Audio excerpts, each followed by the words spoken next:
Salam saudaraku yang saya kasihi.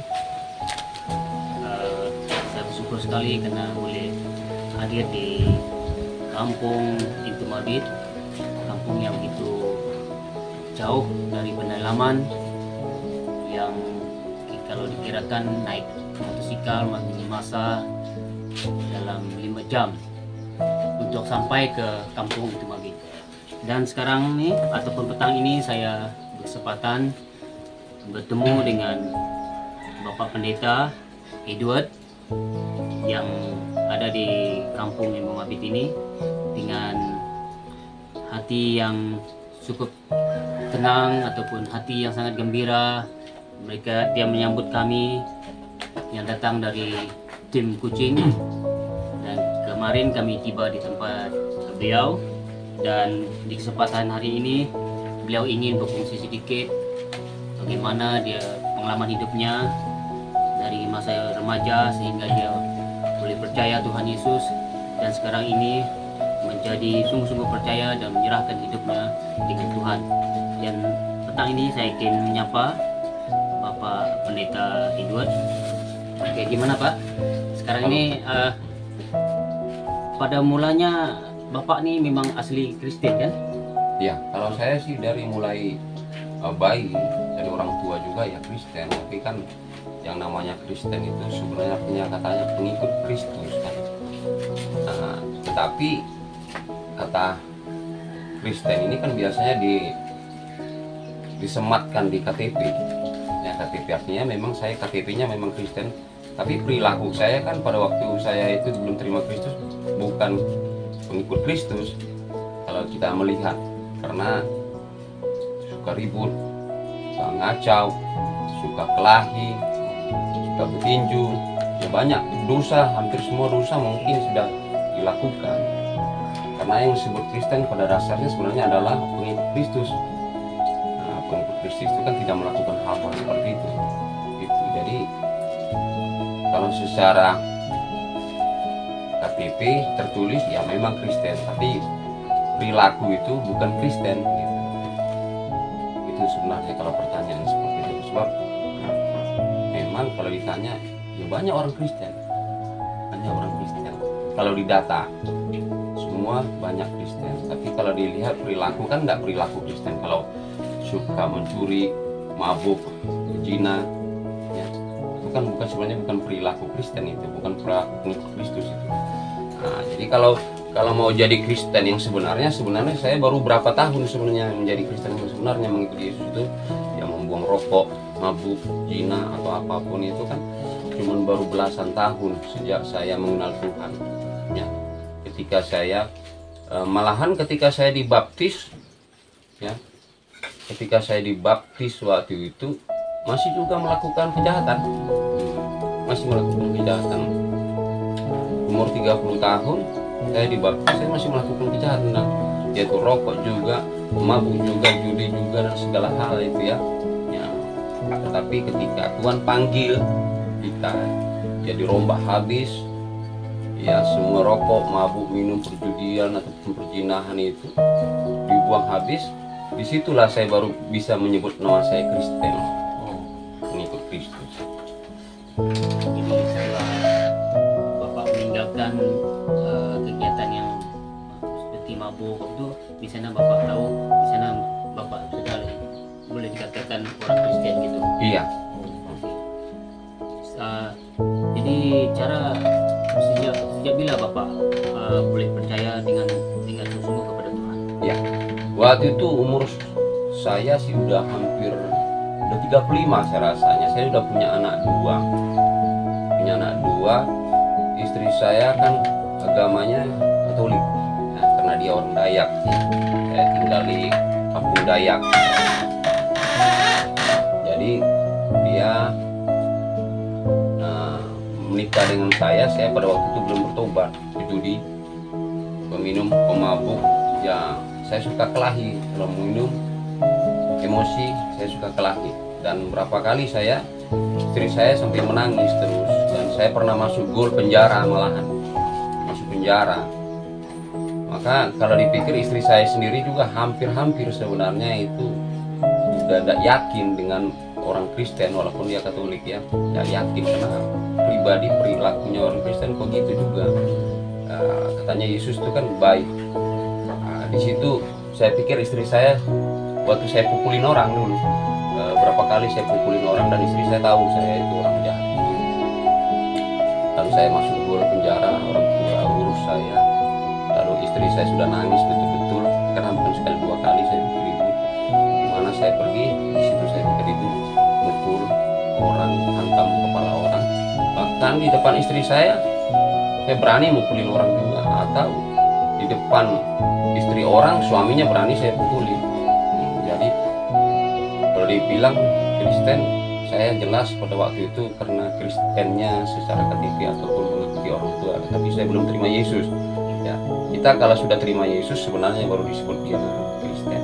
Ya, jadi saya masuk bertobat, istri sudah nangis-nangis, sudah mau lari dari saya, sudah mau ajak saya berpisah, dia mau ajak saya macam-macam begitu. Akhirnya saya bilang, bapak saya juga bilang kalau nanti kamu begitu terus berpukul, mabuk semua, istri anakmu kamu hancur, aku tidak mau urus kamu, katanya. Akhirnya pada waktu itu memang hari Sabtu malam saya ditangkap polisi itu hari Jumat kali. Ya, itu tangkapan polisi udah berapa kali ya, ini yang terakhir lah tangkap polisi. Saya masuk penjara, istri saya sudah nangis, orang tua ngurus. Akhirnya saya sudah lihat istri sudah menangis terus dari malam sampai ke pagi, tidak bisa tidur. Saya sudah takut nafasnya sudah tinggal satu. Saya pikir istri saya ini mati malam itu sebab dia sudah sampai begitu ya, nafasnya sampai tidak bisa, sudah sesak nafas dia karena dia nangis. Saya bujuk-bujuk pun tidak mau dia ya, karena dia bilang, kamu tuh terus-terusan masuk penjara, saya takut. Kamu ajak saya pergi kemana, hanya dipandang orang, hanya disenggol orang, kamu terus mau cekik orang, mau pukulin orang, katanya. Jadi saya tidak berani lagi sambil dia nangis-nangis sampai dia sesak nafas. Akhirnya saya juga nangis ya. Lalu saya janji sama dia saya tidak buat lagi. Hari itu besok paginya hari Minggu saya ajak dia mandi ya. Saya janji kita coba ibadah dulu ya, beribadah kita ya, beribadah. Udah mau katanya, mau beribadah. Saya coba untuk berubah, saya bilang. Terus saya mandi, istri mandi, saya pakai. Tapi mukanya sudah bengkak semua. Bengkak bukan karena saya pukuli, tapi mukanya menangis, akibat nangis merah. Semua mukanya sudah, mata sudah bengkak karena nangis dari malam sampai pagi, tidak bisa tidur lagi. Akhirnya kami ibadah. Ternyata enak ibadah itu. Rasa cocok di hati saya. Habis itu minggu kedua begitu, ketiga, keempat, sampai beberapa bulan ya. Akhirnya kami didoakan Pak Pendeta, kami ya pelepasan waktu itu ya, udah di pelepasan. Akhirnya sangat ringan tubuh itu ya, pelepasan. Nah, istri juga pengampunan juga ya, kami sama berdamai, saya istri berdamai, didamaikan dalam Kristus ya. Habis itu saya belajar terus belajar. Lalu saya mulai nginjilin orang tua, nginjilin adik, kakak semua. Tapi mereka pikir saya itu paling bertobatnya cuma beberapa bulan, habis itu nanti pun kambuh lagi. Tapi mereka lihat saya setahun, 2 tahun semakin baik, semakin ramah sama orang tua, tidak gampang tersinggung, tidak lagi minum-minum mabuk-mabukan, lebih sayang kepada istri dan anak, lebih rajin lagi, ya tidak mau begadang-begadang lagi. Akhir-akhir saya putuskan untuk sekolah pendeta, sekolah Alkitab ya.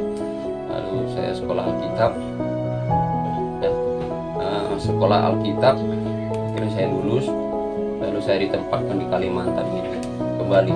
Dulunya saya memang pernah tinggal di sini, sebab istri saya orang Dayak. Saya nikah. Rencananya kalau kami pulang ke Medan, ke Sumatera, istri saya ini mau cerita bahwa saya ini jahat sekali sebenarnya. Dia mau adukan saya sebenarnya karena saya juga suka pukul dia dulunya, suka tendang juga. Tapi karena Tuhan sudah panggil saya. Oh, pernah juga Bapak sampai? Iya, pernah juga. Kenapa saya bilang? Karena saya ini kan pemabuk, iya, mabuk Ya kalau saya bilang ya kasar lah, sangat kasar sama siapa saja. Saya tidak peduli mau istri kah, mau siapa kah, tetangga kah atau apa, saya sangat kasar. Saya mau pukul orang pun pukul, di pasar begitu juga. Kalau mau cekek aja orang. Ya makanya banyak orang Kristen itu perilakunya yang seperti saya, yang memang kasar, betul-betul kasar. Jadi setelah saya bertobat, puji Tuhan, ya puji Tuhan, istri pun kalau saya tidur di rumah ya kadang-kadang dia mau lihat saya, pandangin saya gitu ya, dipandangin. Kenapa? Saya biasa saya lihat, loh kau ngapain, saya bilang, kok kau jadi baik sekarang ya, tidak seperti dulu kasar, ngomong suka ini segala apa segala macam. Ya saya bilang itu kan karena kasih Tuhan, kasih karunia Tuhan mau merubahkan orang itu, asal dia mau dirubahkan pasti bisa. Jadi di sini maka saya katakan tidak semuanya orang yang mengaku dirinya Kristen ya lalu pribadinya pribadi Kristus, tidak juga, tidak semua.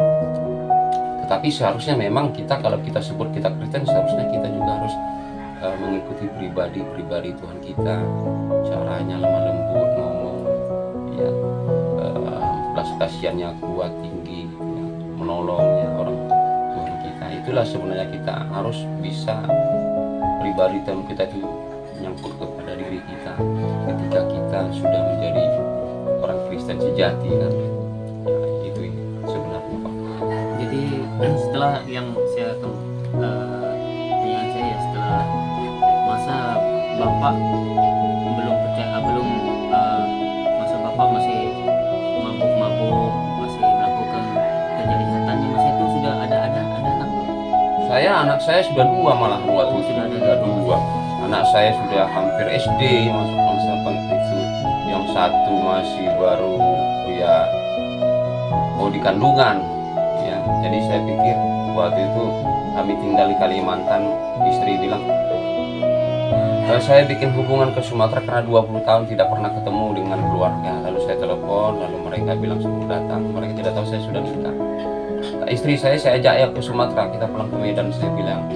Tapi dia rencana lain, dia mau, tapi ada rencana lain, dia mau kasih tahu semua kejahatan saya dengan orang tua. Maksudnya supaya saya dimarahin, ya, maksudnya saya supaya dimarahin, ditegur oleh orang tua, biar kapok pikirnya gitu. Tapi sampai di Medan ternyata dia tidak tega memberitahukan kepada orang tua. Tidak tega, tapi orang tua jelas sudah tahu, ya. Udah tahu ketika saya pulang ke Medan aja baru 1 hari saya senggolan sama orang, sudah saya pukul baik di depan istri memang sudah tahu karakter saya, tiba saya itu luar biasa jahatnya.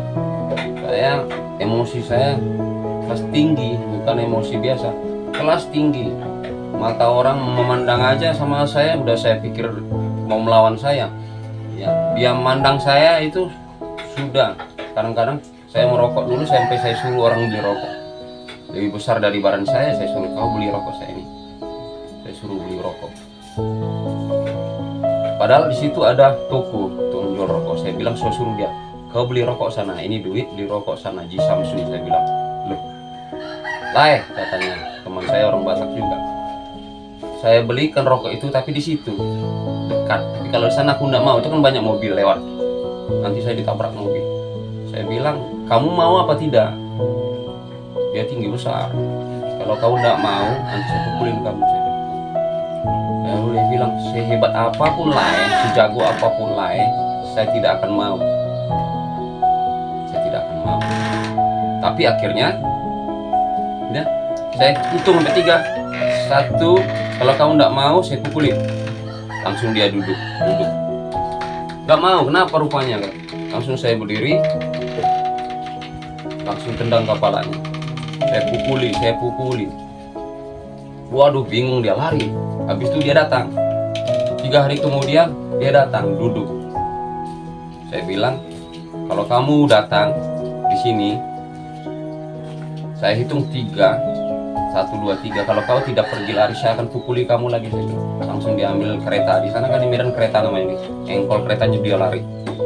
Makanya saya bilang, saya memang sangat jahat. Biasa istri saya sampai gemetaran kalau ikut bonceng dengan saya naik kereta itu kan. Naik kereta ayo bohong gitu.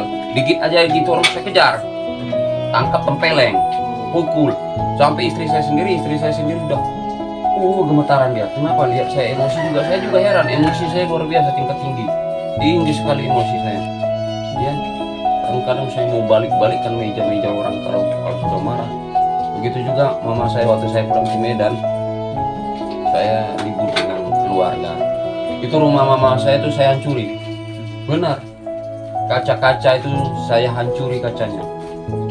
Saya ambil batu besar, saya lempar itu dari kaca itu. Mereka di dalam rumah pecah kaca itu, rupanya kaca itu tembus dari jendela kena meja kaca itu pecah. Wah, dua. Satu kali lagi lempar saya sekuat tenaga, tembus, hampir kena muka mama saya. Hampir kena muka mama saya. Mama saya nangis terus. Anakku ini jahatnya, bukan main, anakku ini jahatnya, aduh, tapi nangis terus mama saya. Saya enggak peduli. Saya. Apapun kalian buat saya peduli saya. Karena saya itu udah hampir disebut gila saya rasa. Gila. Karena kalau di KTP saya memang Kristen, tapi saya kelakuan saya seperti orang yang enggak manusia, karena memang ngeri tabiat saya. Bukan minum, belum mabuk. Apalagi kalau sudah mabuk. Belum minum aja sudah begitu. Saya gampang emosi. Ya. Lalu akhirnya kami pulang ke Medan. Ya, kami pulang. Itu pun dengan sudah kasih tahu sama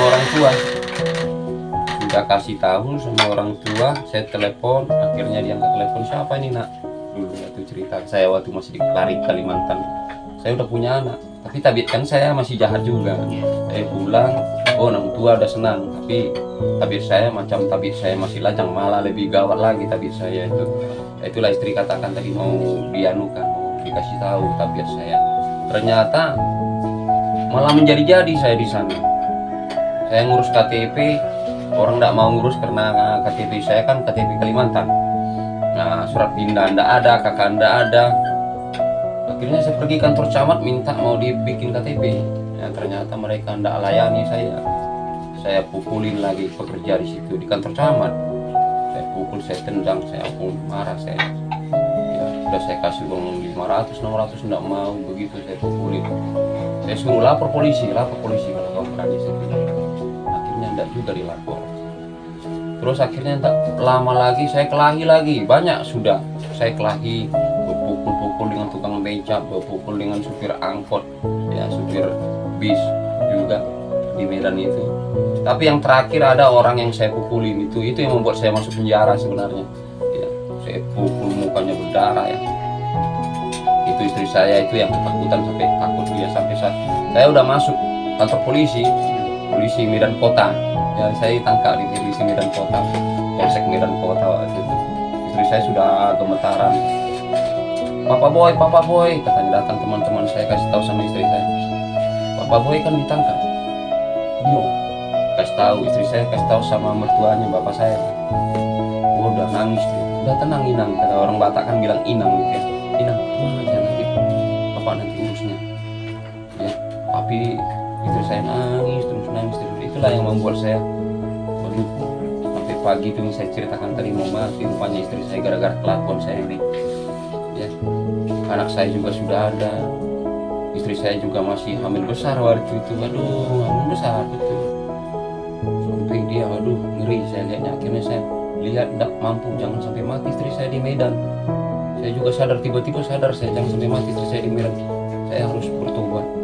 Itulah akhirnya saya beribadah itu. Akhirnya sudah sekian lama saya sekolah Alkitab tamat. Oke.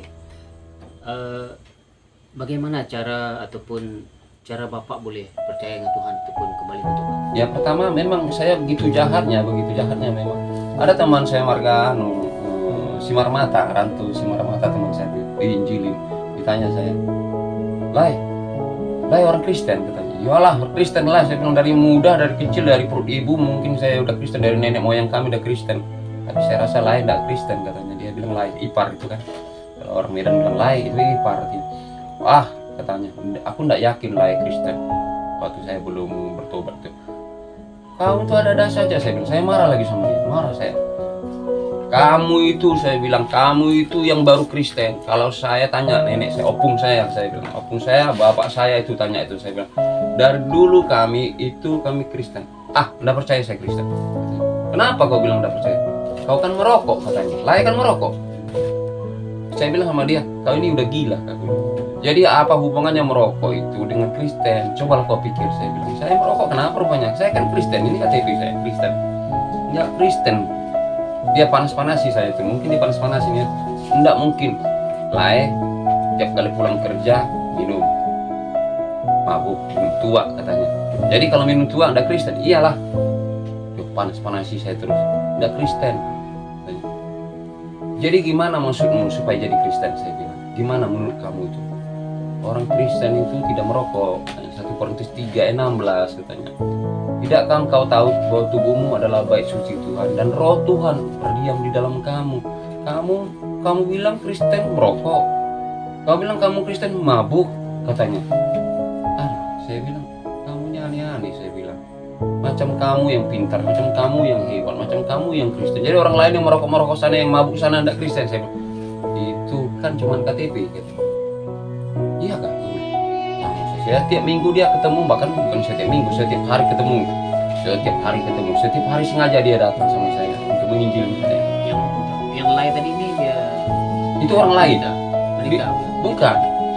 Bukan pendeta, dia teman, tapi teman ini baik Ron, mungkin penginjil dia. Iya, dia tidak merokok, tidak mabuk, tidak berjudi, apa. Dia kasih tahu saya, penginjil saya, ya penginjil. Dia tanya bilang, ya, enggak Kristen kamu itu, katanya, enggak Kristen, pasti kamu enggak punya agama katanya. Berani dia bilang enggak punya agama. Saya hampir marah, udah mau saya cekek lehernya juga, akibat saya marah. Tapi herannya saya enggak bisa mukul dia itu, rasanya mau saya pukul kepalanya, tapi rasanya kok enggak bisa mukul ya, gitu ya. Aduh, kamu orang bapak saya dari dulu Kristen kok, mama saya juga Kristen kok. Saya bilang saya dari kecil ini Kristen. Enggak lah katanya. Lah enggak Kristen. Buka KTP. Kau enggak tulis enggak ini? Kristen, agama Kristen. Enggak. Kan lain merokok. Jadi apa hubungan merokok dengan Kristen? Saya udah marah, udah emosi saya. Tapi lucunya nggak bisa saya pukul dia. Heran juga saya. Emosi saya kuat emosi tapi nggak mampu rasanya mau dipukul orang ini. Iya, menahan saya. Memang sengaja dipanas-panasi saya. Memang sengaja. Kerja lain tiap hari minum. Pulang kerja jam 5, jam 6 sudah minum mabuk. Kristen kah? Ya pikir-pikir juga. Kristen kah saya? Itulah yang membuat saya berpikir. Kristen enggak saya? Gitu ya. Itulah sehingga terjadilah. Setelah begitu terjadilah itu yang saya pukul orang itu. Ya, emosi saya terpukul. Masuklah saya ke dalam penjara itu. Jadi tebuslah saya di situ. Istri saya sudah bilang, ayolah akhirnya kami beribadah. Rupanya baru saya tahu. Setelah saya bertobat itu saya sudah berhenti. Tapi belum saya berhenti pada itu merokok. Ibadah saya masih beribadah malah bawa rokok di sini. Nah, bawa rokok di kocek ini sama ibadah masuk gereja kan. Lalu pendeta itu datang. Udah, Pak, dia gini kan saya. Ini rokok di kantong ya Pak. Besok-besok jangan merokok ya Pak. Hari ini apalah katanya. Baik dia pendeta itu. Oh iya Pak, iya. Pulang dari gereja ya saya hidupkan rokok seperti biasa. Saya gandeng istri kan. Waduh, enaknya. Datang lagi dia. Makasih marah-marahin teman saya datang kan. Masa ibadah merokok lagi gitu. Kau ini terus-terusan bilang rokok lah semua. Saya bilang gitu. Akhirnya saya cerita sama dia gimana caranya untuk berhenti merokok kan gitu. Dia bilang coba jam 12 malam kamu berdoa kepada Tuhan untuk bisa berhenti merokok ini. Betul kan? Iya. Saya berdoa malam-malam jam 12 malam saya berdoa, betul berdoa ini saya berdoa, Tuhan aku rindu berhenti merokok, rindu sekali aku mabuk ya Tuhan, tolong Bapak. Besok saya janji tidak merokok lagi, bantu saya Tuhan. Besok kalau saya merokok besok cekek aja saya. Jadi Bapak hanya mengeluarkan kata-kata gitu aja, bukan doa. Iya, sambil berdoa saya, Tuhan besok saya mau berhenti merokok, bukan semuanya saya tolong saya berhenti merokok. Kalau engkau lihat aku besok merokok, cekek aja seleher saya, biarlah mati saya gitu kan. Ya saya cekek aja. Pagi-pagi biasanya habis makan sarapan, saya kan ambil rokok. saya sudah buang rokok itu. Besok pagi saya makan, nggak ada perasaan mau merokok, buang. Tak alam mati itu saya buang. Saya kan kerja. Langsung melihat terjadi pagi itu tidak? Belum, sebenarnya belum Belum. Pak, belum. Saya buang, saya pergi kerja. Ya gitu kan. Saya di warung minum kopi ngomong-ngomong sama teman. Ditawari rokok, enggak mau. Karena enggak mau. Nyantai. Habis saya makan kue, katanya terasa dia kepingin rokok. Wah, itu saya bilang ada tukang warung situ, itu berupa 1.000. Itu minta dulu rokok, saya kasih duit. Ambil saya rokok itu, hidupkan, tarik begitu. Itu napas saya itu mau putus, macam ada yang cekek saya. Saya ingat janji itu bahwa saya tidak merokok lagi, itu mau bantu saya, cekek saya kan gitu kan. Terus saya buang itu, bus, tak mau lagi mati saya. Itu saya berhenti merokok, berhenti mabuk itu sebenarnya. Sebab doa Bapak semalam. Iya, doa itu. Kalau enggak jadi, kalau saya enggak terbatuk-batuk, enggak menggap-menggap, ya mungkin sampai hari ini saya masih paksakan merokok, ya. Nggak ada alasan lain saya sebenarnya berhenti merokok tuh. Kalau ditanya sehat, masih sehat saya. Kalau hanya untuk belinya, kalau hanya beli dulu kan 12.000 kan, satu bungkus atau 10.000 kan. Ada rokok juga yang murah kan, nggak bisa yang mahal, yang murah kan gitu. Yang ada yang 7.000 waktu di Medan lah kapan itu. Ada juga yang mahal kan gitu, seperti Samsung kan. Ada juga yang Surya, ada rokok Cakra, ada rokok apa kan yang murah bisa. Ada juga yang 6.000 dulu pada waktu 13 tahun yang lalu kan. Tapi saya berhenti itu, saya bulannya nggak lagi mabuk lagi gitu. Jadi kalau saya tidur, saya pernah tangkap istri saya pas memandangi saya tidur, dia mukanya sudah di atas begitu. Saya terkejut, saya kira dia mau cekik saya. Kalau saya kan dulu kan nakal, ya suka lah yang ya macam-macam lah saya buat sama dia dulu kan. Tengok ini, saya pikir mau dicekik, saya lagi tidur juga. Tengok gini, kenapa saya bilang? Tidak, kau sekarang jadi baik ya. Kau sekarang dulu gini segala macam. Dulu kau mabuk, bawa itu macam-macam lah dia bilang gitu. Tapi sekarang kenapa bisa ya? Aku bilang, dulu kan semua karena kasih Tuhan, karena kebaikan Tuhan. Mungkin kalau saya enggak bertobat, mungkin istri saya mungkin juga sudah lama cerai ya, sudah pasti lama cerai. Ya karena sakit lah yang saya buat itu kan sakit macam-macam, kotor juga, menyakitkan hati juga, minder juga, ya lalu tangan juga. Tapi karena yakin ya istri saya juga yakin. Dulu kan memang dia Katolik, saya bawa jadi Kristen.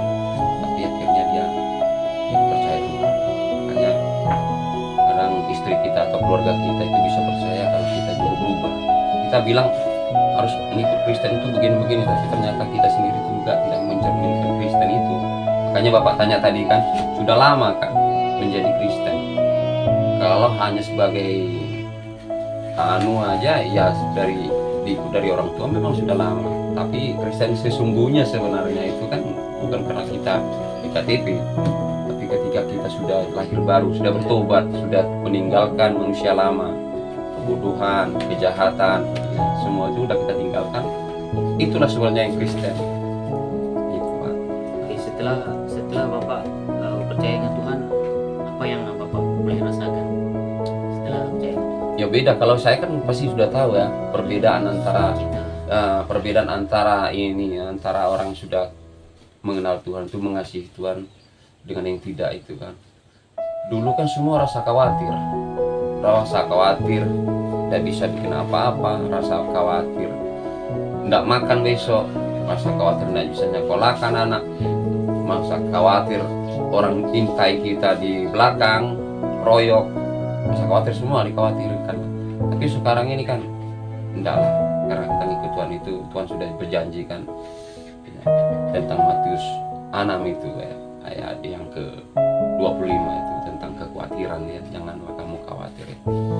Jadi nggak pentinglah kita khawatir lagi karena kan kita punya Tuhan ya. Semua Tuhan cukupkan, Tuhan menjadikan semua ya itu. Oke, setelah percaya dengan Tuhan tentu ada sesuatu mujizat yang Tuhan berikan kepada Bapak. Boleh mujizat? Oh, ya banyak mujizat-mujizat, tentu saja karena bahagialah dengan istri kan, dengan anak-anak juga. Ya anak-anak baru mereka tahu bahwa sebenarnya kita ini sudah jadi Kristen. Ketika kita ada keakuran dalam rumah tangga, istri juga sudah nyaman dia rasanya, baru dia tahu kita ini Kristen semua.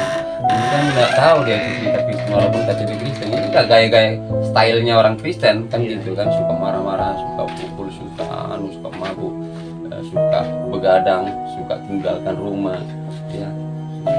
Stylenya waktu stylenya belum mengenal mendapatkan itu Tuhan itu ya tentu saja lah berbeda dengan sekarang kan. Yang terus mujizat itu yang ditanya Bapak tadi, mujizat ya tiap hari terus terang kita dapat mujizat ya, banyak hal-hal yang luar biasa ya. Ketika saya pergi ke Kalimantan meninggalkan Medan untuk menjadi seorang pendeta, banyak hal kan, saya tidak punya gaji juga dalam pendetaan, saya juga tidak punya apa-apa, tapi punya mujizat Tuhan izinkan semua bisa sekolah.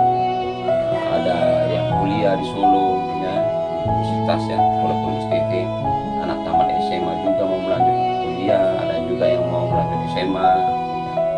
Yang saat ini terakhir kan SMP, semua bisa terjadi mujizat.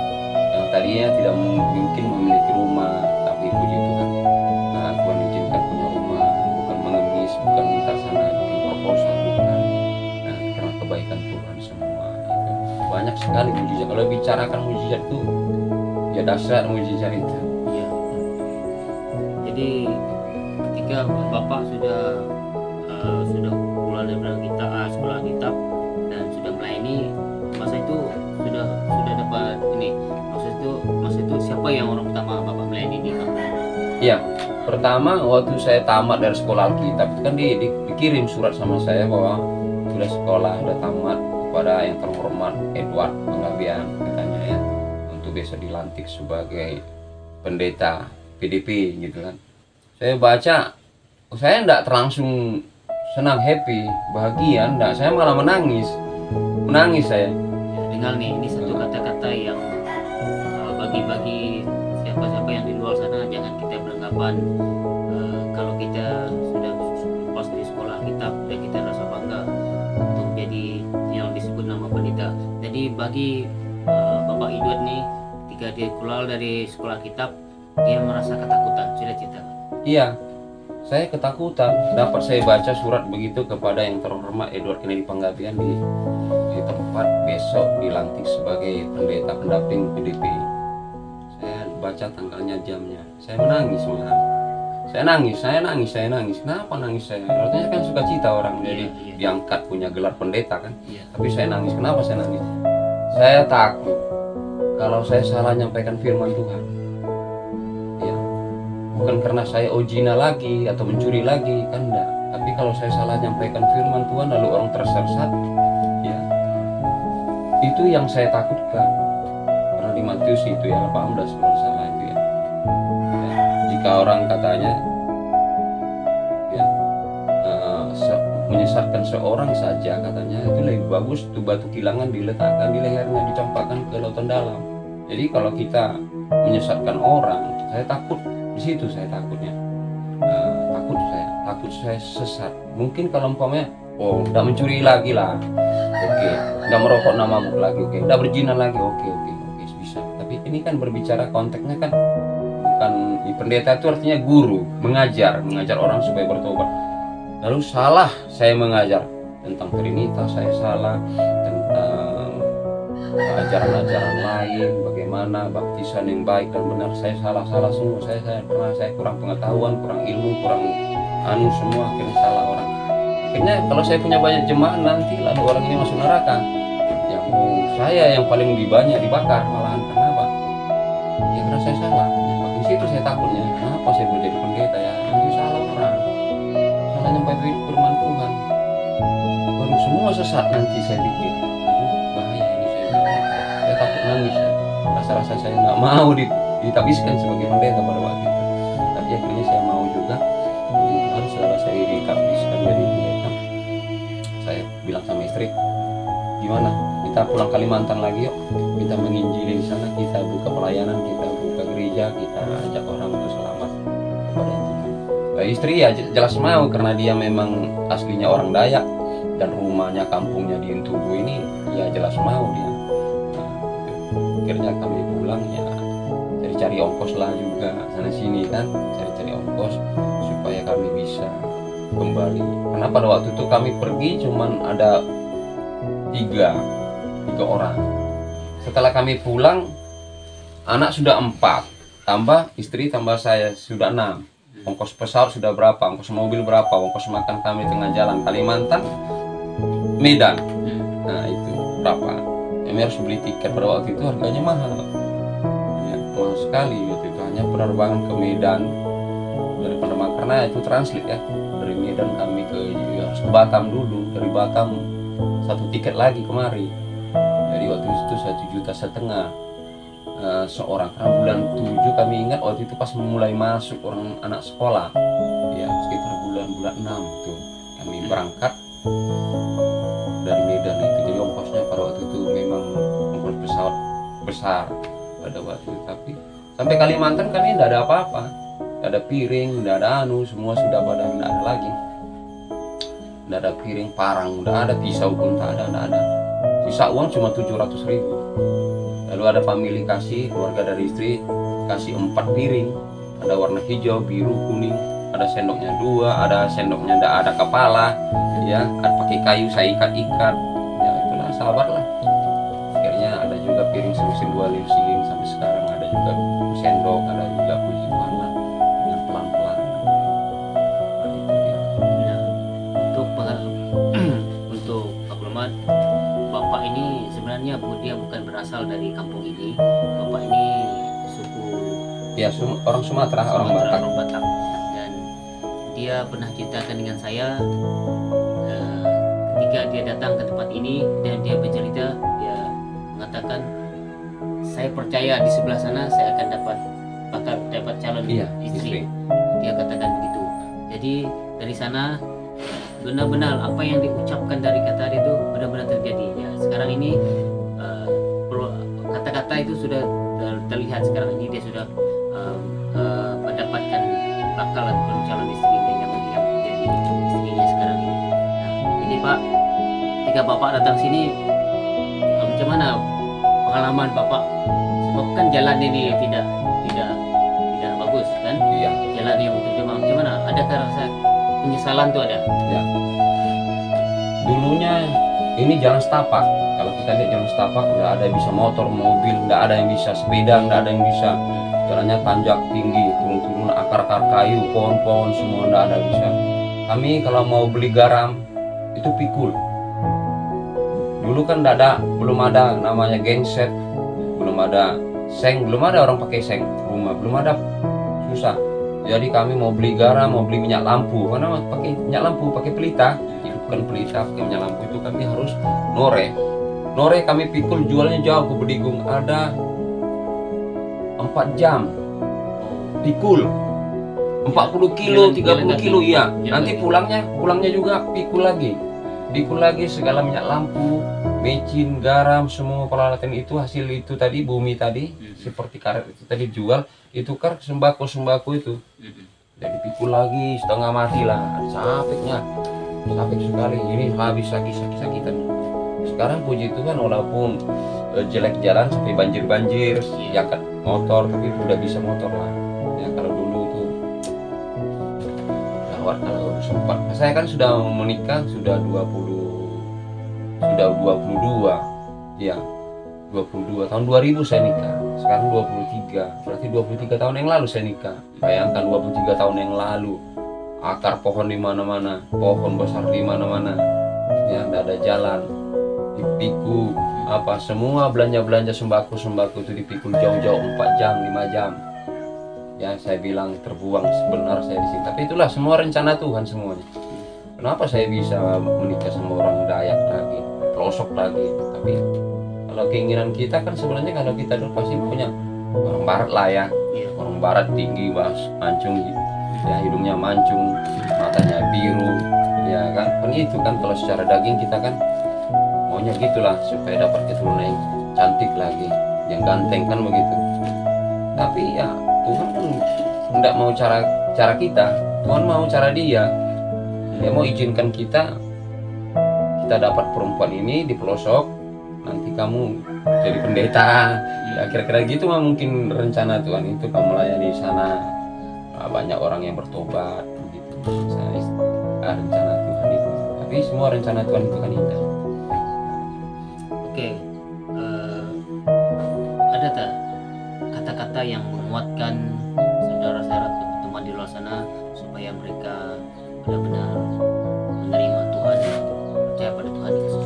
Silakan. Iya, kalau kita lihat Matius 7 itu ya, ayat 21 itu ya, bukan semua orang yang berseru kepada aku, Tuhan, Tuhan akan masuk ke kerajaan surga. Tetapi Tuhan katakan, aku tidak mengenal engkau. Ya, aku tidak mengenal engkau. Ya seperti itu dulu saya pikir saya kalau sudah dibikin di KTP Kristen, pemama saya Kristen itu, saya jelas sudah masuk surga. Kan gitu. Ternyata enggak. Orang Kristen itu ya betul-betul mau melakukan apa yang dikatakan Tuhan. Ya. Nah, jika engkau melakukan apa yang kulakukan, ya, jika engkau mengasihi orang lain, engkau mengasihi dirimu, orang tuamu, keluargamu, baru kita bisa menjadi pengikut Kristus, bisa kita menjadi Kristen kan. Jadi orang Kristen sendiri pun kalau kelakuannya tidak Kristen, ya gimana masuk surganya? Ya, Tuhan tidak lihat kita nanti masuk surga. Oh, periksa KTP dulu. KTP-mu apa, Pak? Kristen. Oke, masuk. Bukan. Tuhan kan ada catatannya. Ini orang jahat, ini orang baik, ini orang ini suka cabul ini kata malaikat itu ya. Ini suka mencuri ini katanya. Catatnya semua itu. Belum ketemu CCTV zaman dulu. CCTV Tuhan kan sudah ada direkam. Sudah ada CCTV Tuhan, sudah. Jadi janganlah kita bangga merasa diri kita Kristen. Banggalah kalau kita menjadi orang benar dalam Tuhan. Ya, itulah contohnya Tuhan supaya kita menjadi sama seperti Dia, ya, sama seperti Tuhan kita.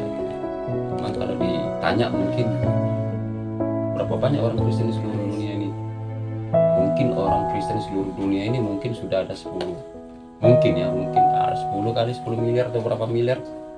Tetapi mungkin yang mengikuti Tuhan betul-betul seperempatnya aja mungkin juga agak susah ya, mungkin agak susah. Tapi saya tidak berusaha untuk menghakimi orang, tidak. Tapi ya kenyataan saudara ya, bahwa kita lihat semua banyak orang yang Kristen juga yang mabuk ya, maaf tapi banyak juga yang Kristen jadi pelacur malahan. Banyak tukang korupsi juga, perampok ya, preman-preman besar banyak juga yang Kristen ya. Jadi yang namanya Kristen tadi saya bilang KTP ya, maksudnya tanda kutip ya. Kalau Kristen yang betul-betul menjadi, haruslah kita menjadi Kristus sama seperti Kristus itu. Teladan Kristus itu harus ada sama kita, itulah. Jadi jangan bangga kalau hanya punya label Kristen itu ya, tetapi tidak mengikuti ajaran Tuhan itu dengan baik. Semua orang-orang yang seperti itu udah dianggap sampah begitu kan. Yang Matius 7 ayat 1, bukan semua orang berseru atau bukan semua orang menyebut dirinya Kristen.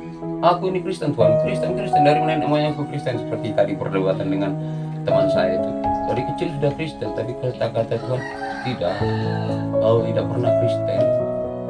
Tidak, kau belum pernah percaya sama saya, kau belum pernah kau melakukan apa yang kulakukan, semua kejahatan yang kau lakukan ya. Jadi disitulah marilah kita sama-sama tunjukkan bahwa kita itu betul menjadi pengikut Kristus, kita menjadi Kristen sejati ya. Dan itulah dari saya. Oke, terima kasih Pak. Oke, itu dia tadi kesaksian hidup Bapak Juan, bagaimana dia dulunya orang yang memabukan, orang suka menggaduh, suka melakukan perkara yang jahat. Di sana kita boleh nampak betapa hidup kita ini sudah dikuasai oleh kuasa-kuasa gelap, kuasa-kuasa si jahat yang ingin merusak pemikiran kita. Ibarat kita itu pelaku kejahatan itu adalah suatu kebanggaan bagi kita. Itulah sedikit sebenarnya yang hari ini atau petang ini Pendeta Edward telah fungsikan supaya kita ini jangan Kristen KTP. Jadi biarlah kita benar-benar percaya kepada Tuhan, serahkan hidup kita dengan sesungguh pada Tuhan. Hanya Dialah satu